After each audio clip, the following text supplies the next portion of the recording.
ಅಧ್ಯಕ್ಷರೇ, ಈಗ ಕಿಸಾನ್ ಸಮ್ಮಾನ್ ಕೊಡ್ತಾ ಇದ್ದೇವೆ ಸರ್. ಯಾರು ಕೂತ್ಕೊಂಡು ಮಾತಾಡಬೇಡಿ. ಸಮಸ್ಯೆ ಬಗೆಹರಿಸಲು ಸಹಕರಿಸಪ್ಪ. ಅಧ್ಯಕ್ಷರೇ, ಸಮಸ್ಯೆ ಸೃಷ್ಟಿ ಮಾಡ್ಲಿಕ್ಕೆ ಅವ್ರು ಸಹಕಾರ ಮಾಡಬೇಡಿ.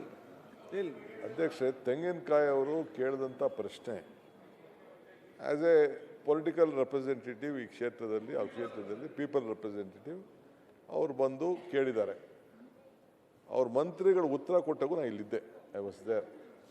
ಅವರು ಕಂತಿನ ಮೇಲೆ ಅವ್ರು ಹೇಳ್ತಾ ಇದ್ರು, ಇಂತಿಂತ ಇಷ್ಟು ಕಂತು ಬಿಡುಗಡೆ ಮಾಡಿದ್ವಿ, ಇಷ್ಟು ಕಂತು ಬಿಡು. ನಾನು ಆಫೀಸರ್ಸ್ನ ಕರೆದು ಕೇಳಿದೆ, ನಾನು ಅವರು ಲಿಸ್ಟ್ ಕೊಟ್ಟಿದ್ದಾರೆ.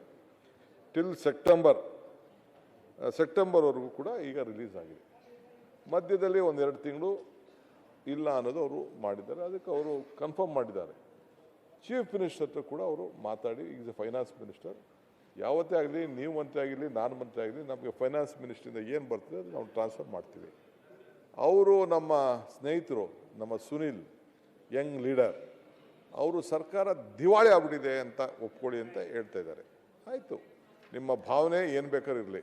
ಈಗ ನೀವು ಮಂತ್ರಿ ಇದ್ರಿ, ಒಂದು ಬಜೆಟ್ ಮಂಡಿಸಿದ್ರಿ, ನಿರ್ಮಲಾ ಸೀತಾರಾಮನ್ ಬಜೆಟ್ ಮಂಡಿಸಿದ್ರು, 5300 ಕೋಟಿ ರೂಪಾಯಿ ಕೊಡ್ತೀನಿ ಅಂತ ನೀವು ಮಾತು ಕೊಟ್ರಿ, ಅದು ಕೊಡಲಿಲ್ಲ.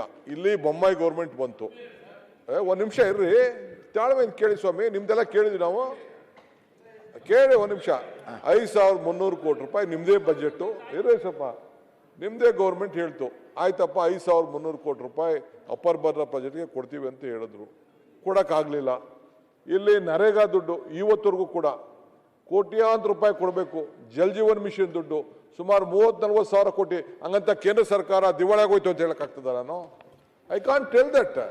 V are there. ನಾವು ಏನು ಮಾತು ಕೊಟ್ಟಿದ್ದೇವೋ, ಯಡಿಯೂರಪ್ಪನವ್ರು ಹೇಳಿದ್ರು, ಒಂದು ಕಾಳು ಕಡಿಮೆ ಕೊಟ್ಟರು ನಾವು ಈಸ್ಕೊಳ್ಳೋದಿಲ್ಲ ಅಂತ ಹೇಳಿದ್ರು. We are committed to it. ನಮ್ಮ ಗ್ಯಾರಂಟಿನೇ ನೋಡಿ ಇಡೀ ದೇಶದಲ್ಲಿ ನೀವು ಫಾಲೋ ಮಾಡಿ. ಇಡೀ ಬಿಜೆಪಿ NDA ನಮ್ಮನ್ನ ಫಾಲೋ ಮಾಡಿಬಿಟ್ಟು ಈಗ ನೀವು ಎಲೆಕ್ಷನ್ಗಳನ್ನ ಗೆದ್ಕೊಂಡು ಬರ್ತಾ ಇದ್ದೀರ. ನಮ್ಮ ಗ್ಯಾರಂಟಿ ಇಲ್ಲ ಅಂದ್ರೆ ನಿಮ್ಮ ಎಲೆಕ್ಷನ್ ಗೆಲ್ಲಕ್ಕೆ ಸಾಧ್ಯ ಆಯ್ತಿರ್ಲಿಲ್ಲ.